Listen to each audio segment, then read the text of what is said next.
Lakhpat power પ્લાન્ટને નવો oxygen 2 નવા યુનિટની માંગ સાથે મુખ્યમંત્રીને આવેદન. ગાંધીનગર ગુજરાત કચ્છના સરહદી તાલુકા લખપત માટે નવું જીવનદાન સાબિત થઈ શકે તેવો મહત્વપૂર્ણ મુદ્દો સરકાર સમક્ષ ઉઠાવવામાં આવ્યો છે. સ્થાનિક નાગરિકોએ મુખ્યમંત્રી ભૂપેન્દ્ર પટેલને આવેદનપત્ર આપી લખપત તાલુકાના KLTPS GSECL પાવર પ્લાન્ટમાં 125 કે 250 મેગાવોટ ક્ષમતા ધરાવતા 2 નવા યુનિટ ફાળવવાની નમ્ર માંગ કરી છે. લખપત તાલુકો જે સરહદ વિસ્તારમાં આવેલો છે અને જ્યાં રોજગારીના અવસરો મર્યાદિત છે, ત્યાં જીએમડીસી પ્રાંતો લિગ્નાઇટ ખાણ પહેલેથી જ બંધ થઈ ચૂકી છે. હાલ KLTPSના 4 માંથી માત્ર 1 યુનિટ કાર્યરત છે અને બાકી 2 યુનિટ સ્ક્રેપ કરી દેવામાં આવ્યા છે. આમ તાલુકાના લોકોએ પોતાની ધરતી છોડીને રોજીરોટી માટે સ્થળાંતર કરવાનું શરૂ કરી દીધું છે, જેના કારણે સરહદી વિસ્તારમાં વસ્તી ઘટતી જાય છે. આવેદનમાં જણાવાયું કે હાલ KLTPSમાં ફરીથી 2 નવા યુનિટ સ્થાપિત કરવામાં આવે તો સાથે સાથે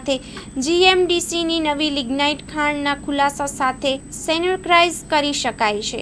આ પગલું માત્ર writing base power plant lignite તરીકે ગુજરાતની ઉર્જા નીતિને મજબૂતી આપશે એટલું જ નહીં, પણ સરહદી વિસ્તારમાં રોજગારીના નવા અવસરો સર્જાશે.